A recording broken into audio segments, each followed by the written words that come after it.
Shalom semua. Terima kasih mengambil masa ini untuk mendengar perkongsian firman Tuhan untuk hari ini.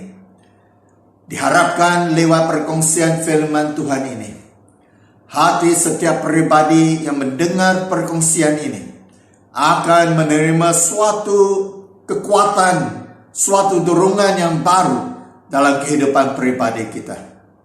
Saya yakin dan saya cukup percaya lewat perkongsian ini, saat kita tetapkan hati kita untuk meresponi firman Tuhan yang akan disampaikan dengan sikap hati yang percaya, maka kuasa firman Tuhan, kuasa Roh Kudus yang tiada batasannya akan sanggup melakukan suatu pekerjaan yang besar, yang nyata, yang sangat diperlukan di dalam kehidupan pribadi kita, yang selanjutnya akan mendatangkan suatu ukuran berkat kepada kita semua.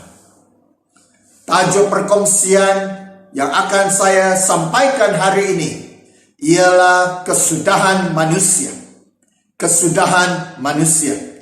Kita akan merujuk kepada firman Tuhan di dalam buku Yohanes pasal yang ketiga, dari ayat 16 sampai ayat 18. Yohanes pasal yang ketiga, dari ayat 16 sampai ayat 18. Saya akan memimpin dalam pembacaan firman Tuhan untuk hari ini.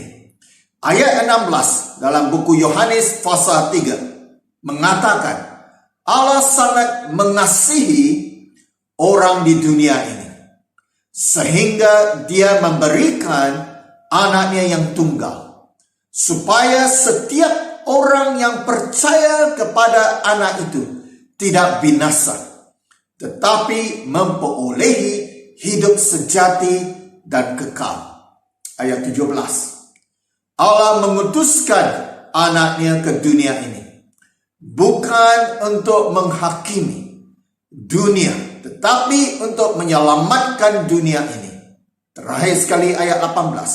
Sesiapa yang percaya kepada anak itu tidak dihukum, tetapi sesiapa yang tidak percaya sudah dihukum, karena dia tidak percaya kepada anak Allah yang tunggal.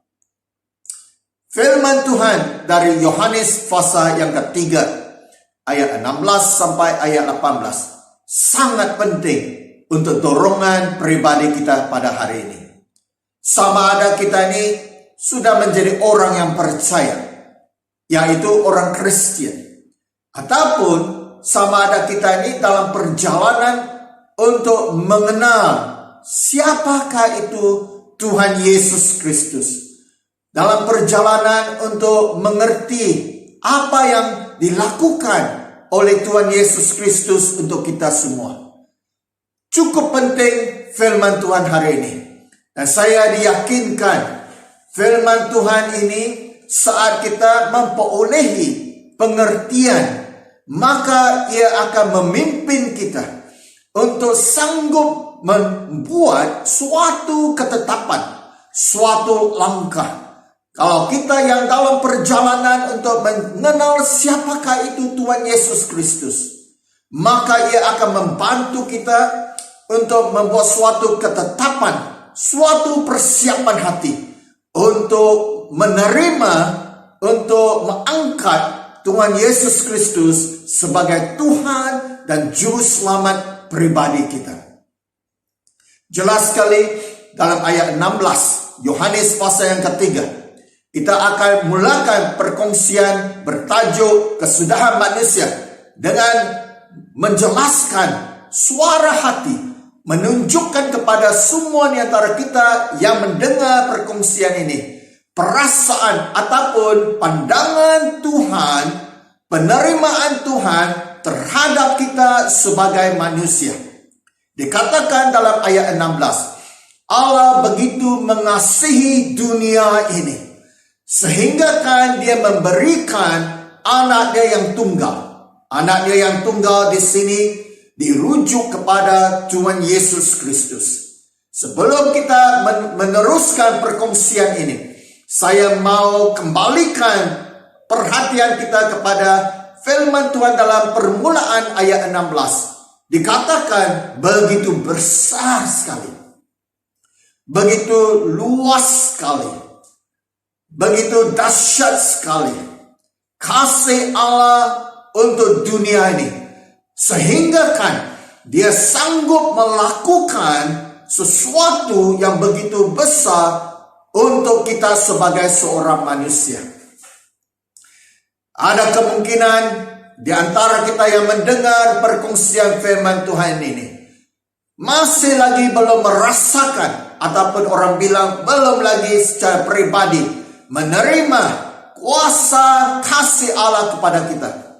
Ada kemungkinan di antara kita yang sangsi, yang was-was, yang kurang percaya, yang mana mungkin seorang Tuhan yang tidak mengenal, yang saya tidak mengenal Tuhan itu sanggup mengasihi saya.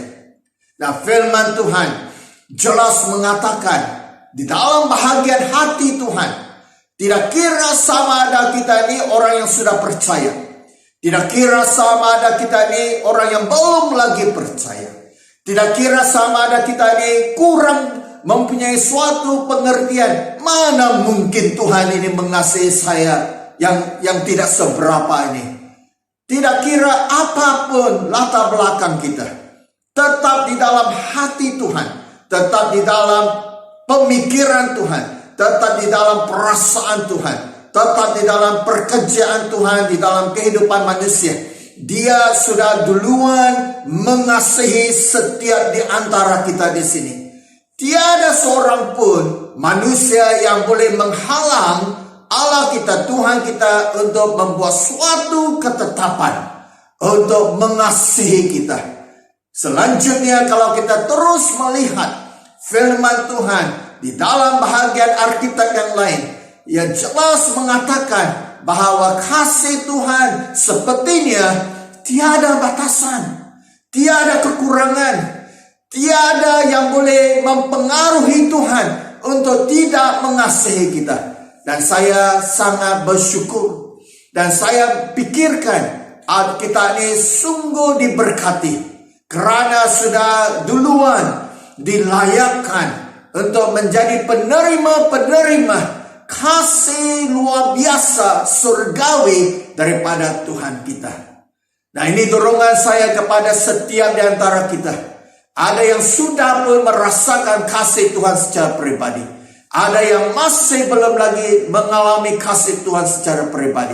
Tetapi saat kita terus mendengar perkongsian ini, saat kita membukakan hati kita, supaya kita ini mengizinkan kasih Tuhan membungkus, menjamah, mengalir masuk dalam hati kita, maka hati kita akan senang untuk meresponi kepada kasih Tuhan yang cukup luar biasa. Tema ataupun tajuk perkongsian pada hari ini ialah kesudahan manusia. Duluan kita sudah mulakan perkongsian ini dengan cuba menunjukkan tidak kiralah latar belakang kita. Asalkan kita ini dijadikan sebagai manusia.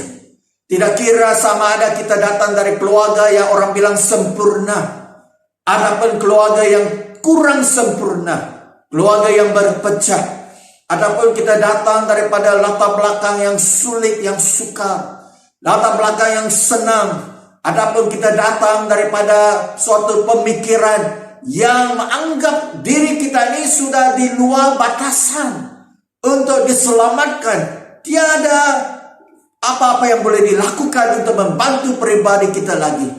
Adapun kita memikirkan kita ini orang yang baik-baik saja, orang-orang yang benar, orang-orang yang selalu melakukan perbuatan yang baik, yang tidak melakukan perbuatan yang salah.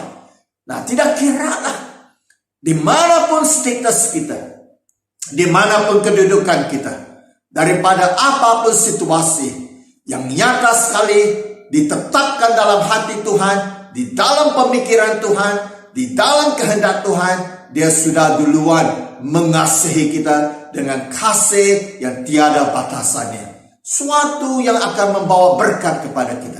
Tetapi yang kita mau fokuskan pada hari ini, selain daripada pengertian bahwa Allah yang kita sembah, Tuhan Yesus Kristus yang kita kenal sebagai Tuhan dan Juru Selamat, selain daripada Dia ini melihat kita dengan hati yang mengasihi kita, kita mau melihat bersama-sama suatu pengertian tentang kesudahan manusia.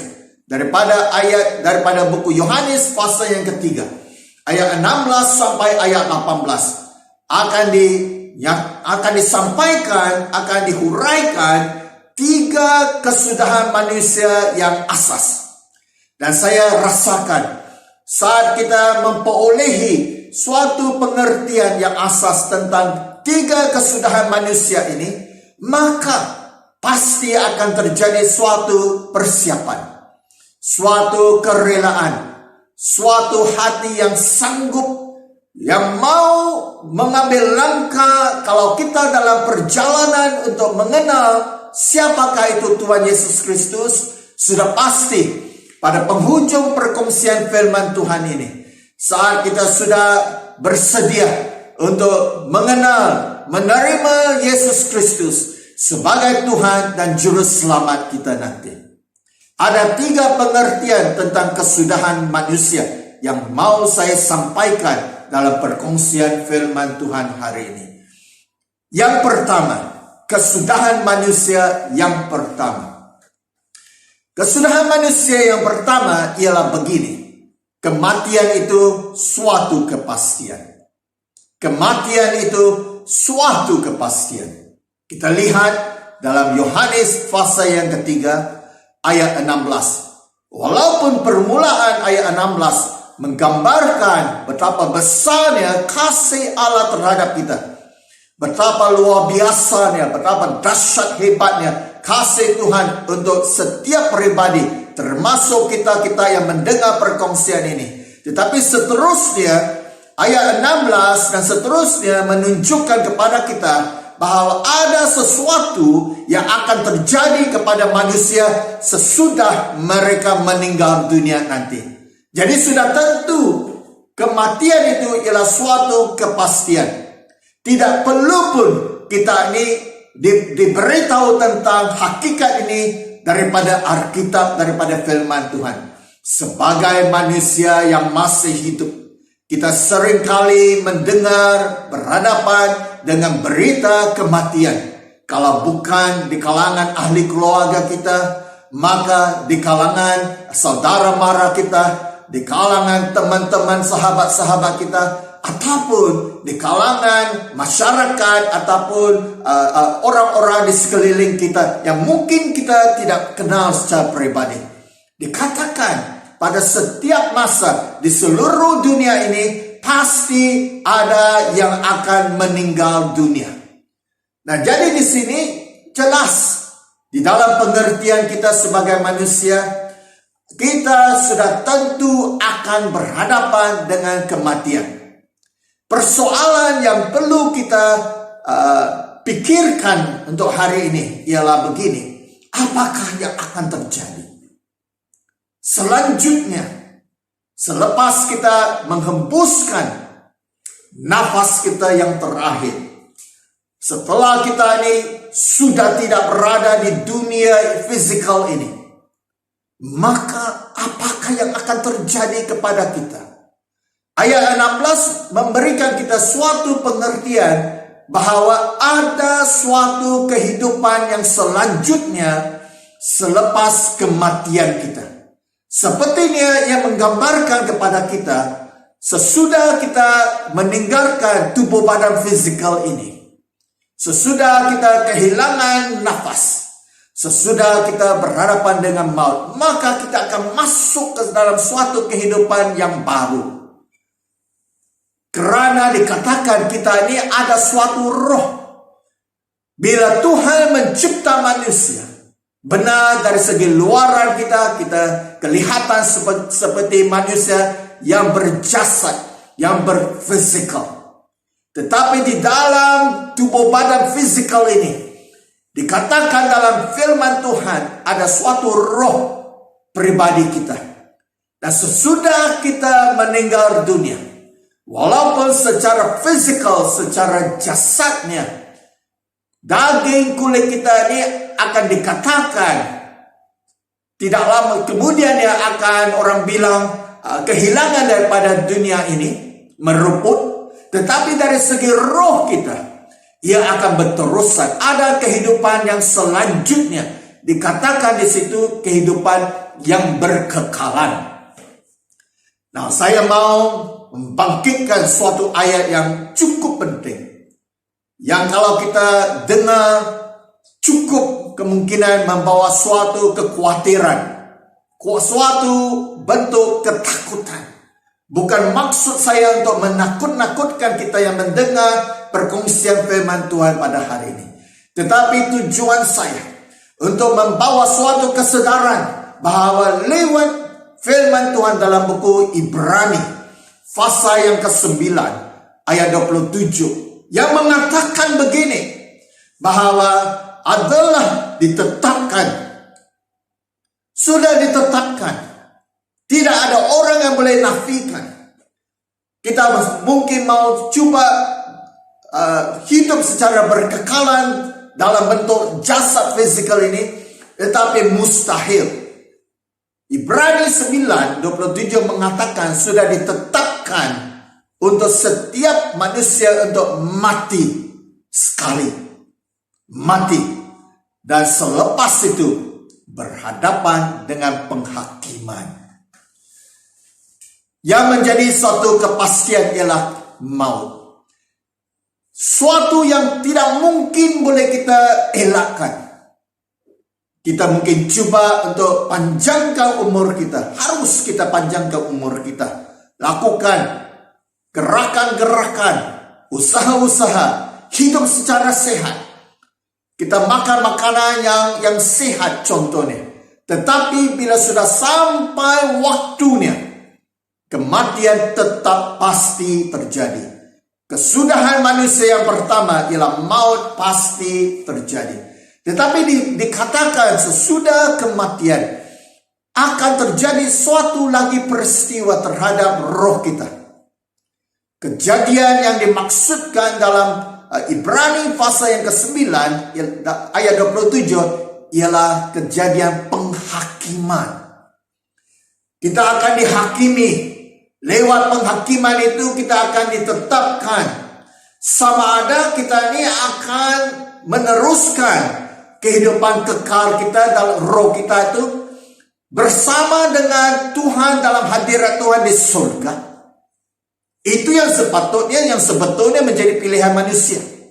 Ataupun dalam firman Tuhan dari ayat 16 sampai ayat 18, ataupun kita akan melanjutkan, meneruskan kehidupan kekal kita itu secara roh kita di dalam api neraka yang menjadi kesengsaraan, yang membawa kebinasaan yang berterusan, yang bukan merupakan suatu tempat tujuan yang diperuntukkan pada asalnya oleh Tuhan bagi manusia.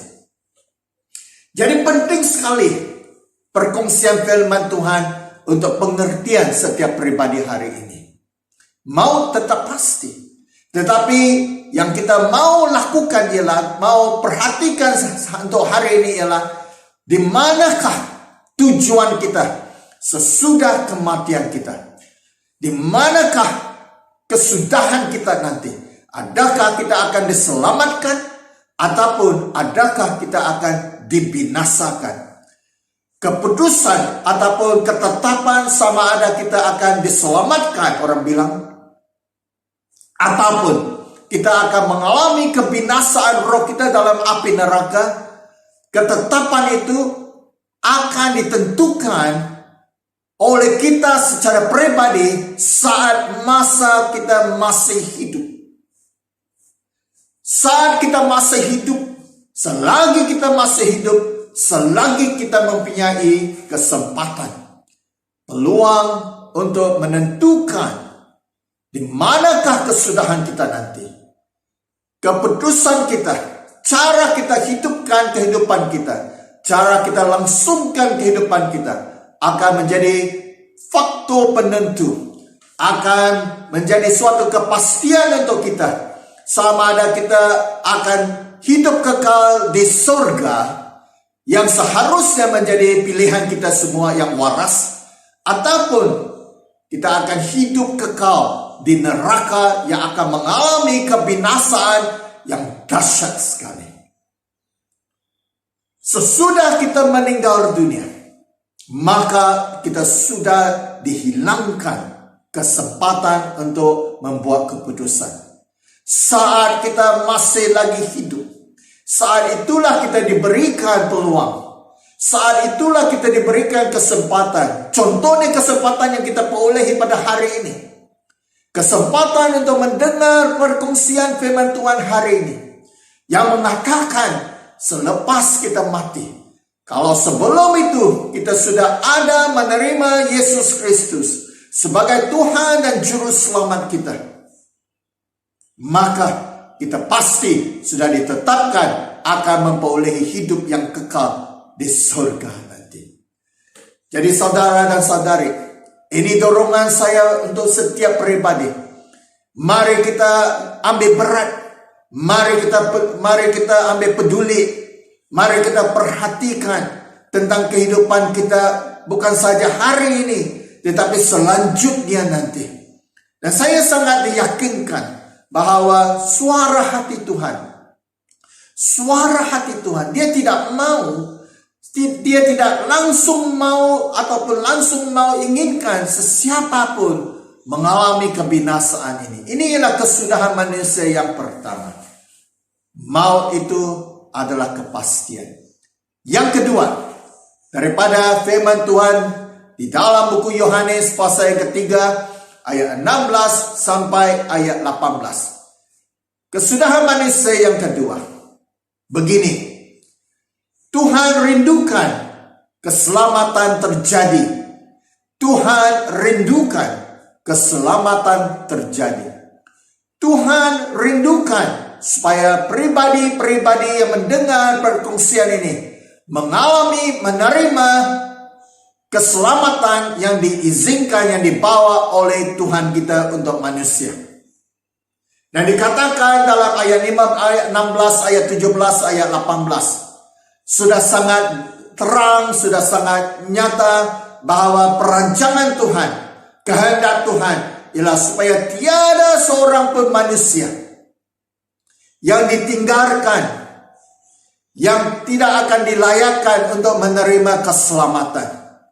Isi hati Tuhan, apa yang sudah Tuhan lakukan, apa yang sudah Tuhan akan lakukan seterusnya, ialah supaya setiap manusia akan memperolehi suatu kesempatan, akan menerima suatu peluang, akan menerima suatu ketetapan, suatu pintu peluang untuk mendengar tentang Yesus Kristus, untuk mengerti tentang apa yang telah dilakukan oleh Tuhan Yesus Kristus untuk kita.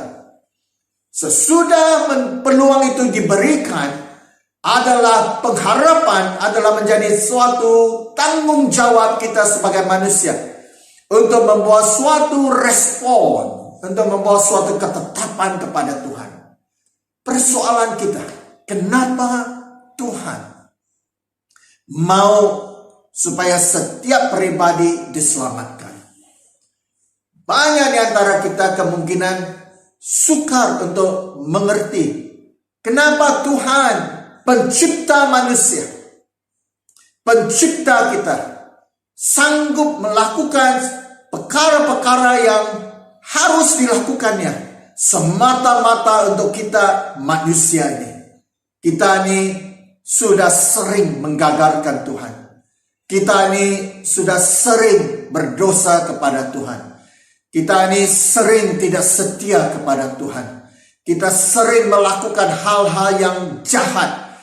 Kemungkinan kejahatan yang kita lakukan ada di antara kita kejahatan yang bertaraf rendah kita bilang, ataupun kejahatan yang bertaraf tinggi kita bilang. Seringkali kita sudah melalaikan tanggung jawab kita. Jadi kita ini bukan kita mau menjatuhkan diri kita ini sebagai manusia.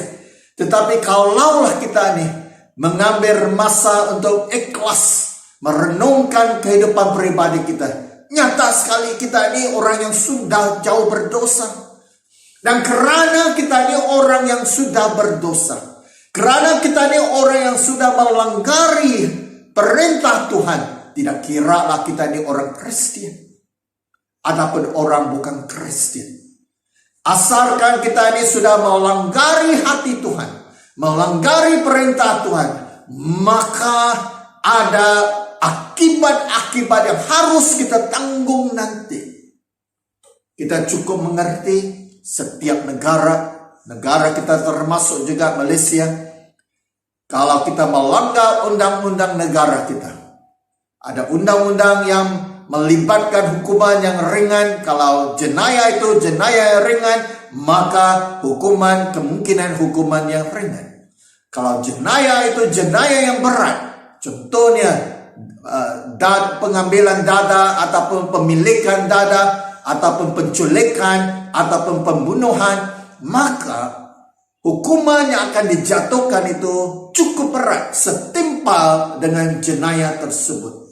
Bermaksud kita mengerti, kalau kita melanggar undang-undang negara, maka kita akan dihukum sesuai dengan undang-undang negara.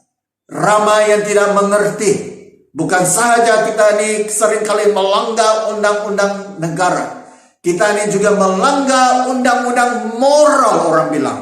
Kita juga melanggar undang-undang Tuhan, undang-undang surga, undang-undang Alkitab firman Tuhan. Kalau sudah kita lakukan pelanggaran tersebut, maka seperti pelanggaran undang-undang negara, akan juga kita berhadapan, kita akan tanggung suatu hukuman yang sesuai dengan pelanggaran undang-undang itu. Cuma di dalam mata Tuhan tidak dibedakan pelanggaran dosa itu.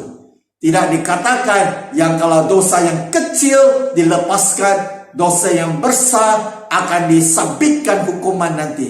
Segala dosa, tidak kira kecil atau besar, kita dikatakan sebagai orang yang sudah melakukan dosa. Itu yang dimaksudkan dalam buku Roma pasal yang ketiga ayat 23.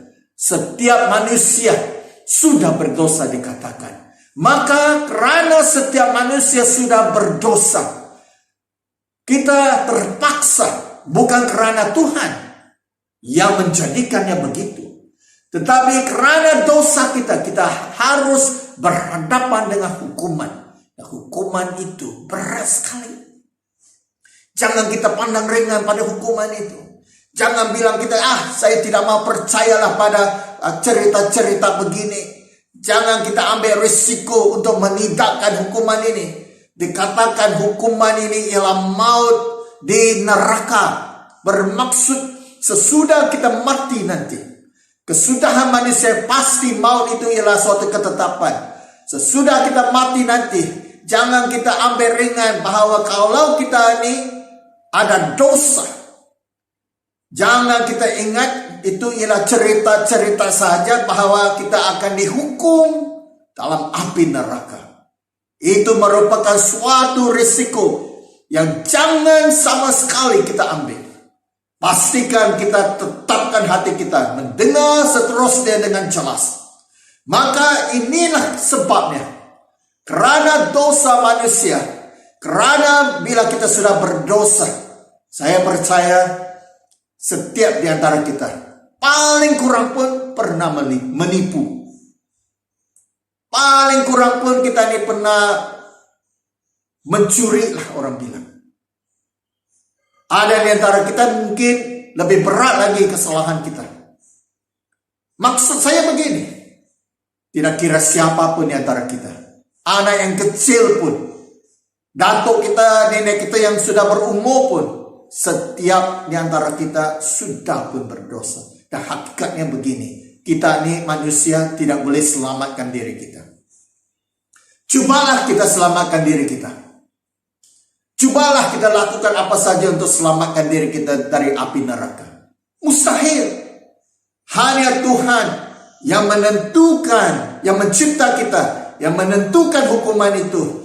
Ada kekuatan, ada kuasa, ada ketetapan untuk menyelamatkan kita.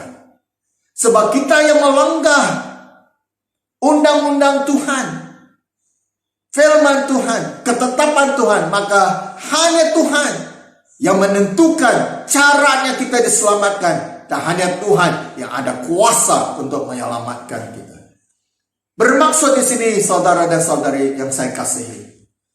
Karena Tuhan kenal kita ini tiada kekuatan untuk menyelamatkan diri kita dari api neraka. Maka Tuhan menunjukkan kasih-Nya, mempamerkan belas kasihan-Nya kepada kita-kita yang tidak seberapa ini, supaya kita diselamatkan. Begitu besar sekali belas kasihan Tuhan kepada kita. Ada di antara kita pernah menghujat Tuhan. Ada di antara kita pernah menolak Tuhan. Ada di antara kita pernah memperolok-olokkan nama Tuhan Yesus. Saat itu kita mungkin melakukan perkara itu sebab kita tidak percaya. Tetapi kemudiannya, karena adanya suatu pengertian, adanya suatu kesadaran, adanya suatu pekerjaan Tuhan dalam hati kita, membuatkan kita sanggup menerima Yesus Kristus sebagai Tuhan dan Juru Selamat. Sanggup menjadi sebagai seorang Kristen, maka kita diselamatkan.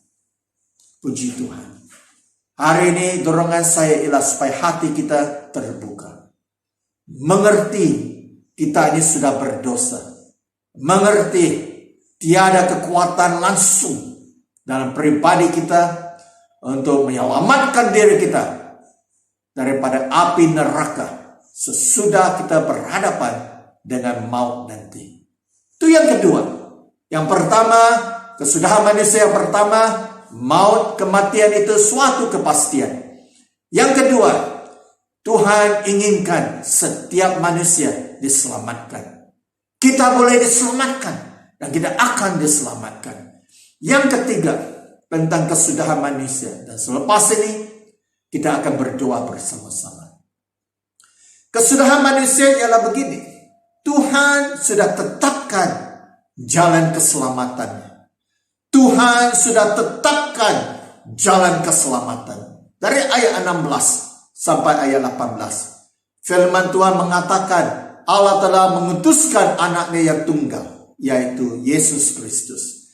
Barang siapa yang percaya kepada Yesus Kristus, mereka akan memperolehi keselamatan, hidup kekal di surga nanti. Barang siapa yang menolak,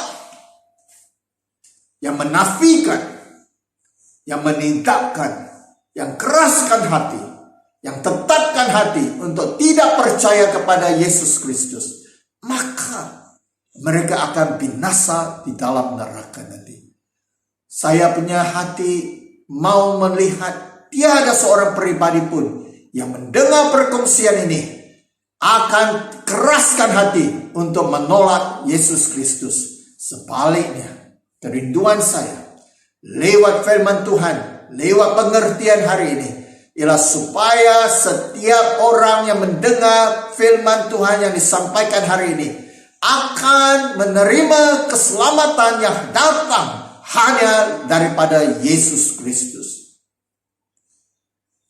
Tuhan yang mampu selamatkan kita, yang sudah menetapkan jalan keselamatan, itu harus kita ikut, itu harus ikut kita turuti. Itulah yang harus kita akunkan. Dikatakan syaratnya untuk kita diselamatkan. Syarat. Bukannya susah. Syaratnya bukan untuk kita mati di kayu salib. Syaratnya bukan untuk kita melakukan hal-hal yang tidak boleh kita lakukan. Syaratnya saya percaya dari ayat 16 sampai ayat 18. Suatu langkah yang sanggup dan dalam keupayaan kita, yang bergantung kepada kerelaan kita. Dikatakan syaratnya, langkahnya ialah begini. barang siapa yang percaya kepada Yesus Kristus, barang siapa yang percaya. Sanggupkah kita percaya hari ini? Adakah suatu ketakutan untuk mau percaya Yesus Kristus? Adakah halangan-halangan yang berada di depan mata kita, kehidupan kita, yang menjadi penentang untuk kita percaya kepada Yesus Kristus? Kadang-kadang ada. Kalau ada wujudnya penghalang itu, tetap kita angkat hati kita untuk masih mau lagi percaya kepada Yesus Kristus, karena hanya itulah satu-satunya jalan untuk kita diselamatkan. Firman Tuhan di dalam buku Yohanes pasal 14 ayat 6 mengatakan begini. Hanya Yesus Kristuslah jalan kebenaran kepada Bapa di surga, kepada Allah kita yang ada di surga. Selain daripada Yesus Kristus, tiada jalan, tiada arah, tiada pengharapan, tiada tujuan kita ke surga nanti. Jadi syaratnya hari ini ialah mempercayai Yesus Kristus. Apakah maksudnya? Kenapakah kita harus mempercayai Yesus Kristus? Kalau kita mengambil masa untuk membaca Alkitab, kita akan kenal apa yang dilakukan oleh Yesus Kristus untuk kita sebagai manusia. Firman Tuhan mengatakan dia mati di kayu salib. Sebelum dia mati di kayu salib, dia dipukul, disebat 39 kali di belakang tubuh badannya, sehingga kehancuran dalam kesakitan, darah dia yang mengalir. Dikatakan mereka membentuk suatu mahkota duri dan diletakkan, ditekan di atas kepala Yesus Kristus sehingga pendarahan terjadi. Dipaksanya Yesus Kristus untuk mengangkat kayu salib, dan kemudiannya disalibkan di kayu salib. Diikat tangan dua-duanya dan kakinya di kayu salib, dan dipakukan tangan dan kakinya di kayu salib. Dahsyat sekali penderitaan. Tidak perlu Yesus Kristus, tiada dosa dikatakan firman Tuhan yang dilakukan oleh Yesus Kristus. Tetapi karena Tuhan, karena Yesus Kristus tahu, selain daripada kematian Yesus Kristus di kayu salib, selain daripada kuasa darah dia yang tiada cacat celah, yang tiada dosa itu dicurahkan, maka tiada pengampunan dosa. Jika tiada pengampunan dosa-dosa kita, maka inilah kesudahan manusia, maut berkekalan di api neraka. Sebab itulah Tuhan mengatakan hanya melalui Yesus Kristus ada keselamatan. Sudah dimudahkan, sudah dimungkinkan untuk kita, tuan-tuan dan puan-puan, hari ini menerima keselamatan. Cuma yang perlu kita lakukan ialah mengakui kita ini yang pertama orang yang berdosa. Selagi kita pikirkan kita ini tidak berdosa, maka kita tidak perlukan Tuhan, tidak perlukan pengampunan Tuhan. Kita anggap kita ini berkuasa. Tapi kalau kita mengaku kita ini orang yang berdosa, maka langkah yang seterusnya kita harus sadar kita ini boleh menerima pengampunan dosa. Dan kita berdoa kepada Tuhan Yesus supaya mengampuni segala dosa. Nah, tiada dosa yang tidak mampu diampuni oleh Yesus Kristus dalam hidup kita. Yang ketiga, harus kita menerima Yesus Kristus menjadi Tuhan dan Juru Selamat kita. Bermaksud kita akan menjadi orang yang percaya. Bermaksud kita akan hidup sesuai dengan Alkitab firman Tuhan. Bermaksud kita ini akan bersiap sedia untuk hidup sebagai seorang Kristen yang benar. Inilah 3 perkara. Fokusnya, syaratnya ialah percaya. Hanya percaya kepada Yesus Kristus. Saya mau memimpin kita pada saat ini dalam satu doa. Kalau kita pribadi yang mendengar perkongsian ini, sudah ada suatu kesadaran, suatu pengertian bahwa kita ini orang yang berdosa. Dan kita mau dosa kita diampuni. Kita mau diselamatkan. Dan kita mau menjadikan Yesus Kristus sebagai Tuhan dan Juru Selamat kita. Maka saya akan memimpin kita untuk berdoa dalam satu doa pertobatan. Dan saya mau supaya kita ini sama-sama ikut doa saya. Dimanapun kita mendengar perkongsian ini, sama-sama kita mengikut dengan suara kedengaran dan hati yang cukup, hati yang percaya, hati yang jujur, yang mau mempercayai. Kita akan mengaku kita ini orang berdosa. Dan kita akan minta Tuhan Yesus mengampuni dosa kita. Dan kita akan minta Tuhan Yesus menjadi Tuhan dan Juru Selamat kita. Bersedia sudah? Kalau kita sudah bersedia, mari kita berdoa bersama-sama. Ulang apa yang saya katakan. Tutup mata kita, sebagai tujuannya ialah untuk fokus. Dan kita doa dengan hati yang jujur, hati yang serius. Mari kita berdoa bersama-sama. Bilang begini dengan saya. Bapa di surga, saya mengaku saya seorang yang berdosa. Saat ini, ampuni segala dosa-dosa kehidupan saya. Yang besar, yang kecil. Yang saya ingat, yang saya sudah lupakan. Ampuni dosa-dosa saya. Dengan kuasa darah Yesus Kristus. Saya menerima pengampunan surgawi saat ini. Tuhan Yesus, saya jadikan Engkau. Saya angkat Engkau menjadi Tuhan dan Juru Selamat saya. Mulai hari ini, saat ini, saya menjadi seorang percaya, orang Kristen. Terima kasih Tuhan untuk janji hidup kekal di surga nanti. Bantu saya, ajari saya untuk hidup setia sebagai orang percaya sepanjang hidup saya. Terima kasih Tuhan. Dalam nama Yesus Kristus saya berdoa. Amin. Amin. Puji Tuhan, jika kita sudah sama-sama doakan doa pertobatan ini. Saat ini, saya mau doakan untuk sesiapa yang ada sakit penyakit.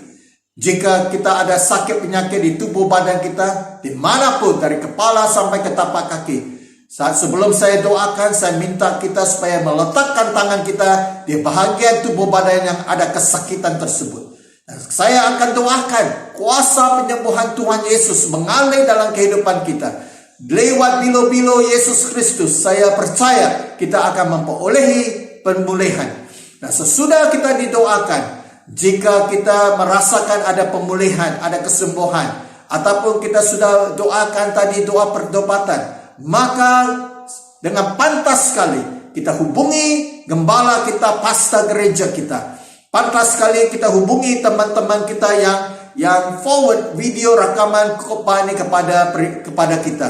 Dan bilang dengan mereka, saya sudah bertobat. Bilang dengan mereka, saya sepertinya ada pemulihan penyembuhan. Dan mereka selanjutnya akan bantu kita. Amin. Sudah bersedia? Kalau ada yang sakit penyakit saat ini, letakkan tangan di bahagian badan yang ada kesakitan itu. Saya akan berdoa untuk belas kasihan Tuhan mengalir dan menjamah tubuh badan kita. Amin. Bapa di surga, saat ini saya doakan untuk pribadi-pribadi yang ada sakit penyakit dalam tubuh badan mereka. Duluan saya ikat segala roh sakit penyakit. Saya perintahkan supaya roh sakit penyakit ini diikat dan dihancurkan kuasanya ke atas pribadi-pribadi ini. Dan Tuhan, saya istiharkan lewat bilo-bilo Yesus Kristus, kita sudah dipulihkan. Oh Bapa di surga, saya minta belas kasihan Engkau, compassion Engkau, kasih Engkau supaya mengalir di dalam kehidupan pribadi setiap yang mendengar khotbah ini Tuhan. Harga tiada lagi kesakitan dari atas kepala sampai ke tapak kaki. Pemulihan total terjadi di dalam nama Yesus Kristus yang tiada batasan kuasanya Tuhan. Dan Tuhan meteraikan, sempurnakan pemulihan ini dengan kuasa Engkau sendiri Yesus Kristus. Harga tiada lagi kesakitan akan timbul kembali dalam tubuh badan mereka Tuhan. Saya berikan segala kemuliaan, segala puji syukur kepada Engkau Tuhan. Di dalam nama Yesus Kristus kami sudah berdoa, berucap syukur. Amin, amin. Puji Tuhan. Sekali lagi, jika Anda telah dipulihkan, disembuhkan, ataupun sudah melakukan doa pertobatan tadi, sila hubungi pastor Anda ataupun teman yang telah forwardkan rekaman ini kepada Anda. Terima kasih sekali lagi mengambil masa untuk mendengar perkongsian firman Tuhan ini. Tuhan memberkati. Amin.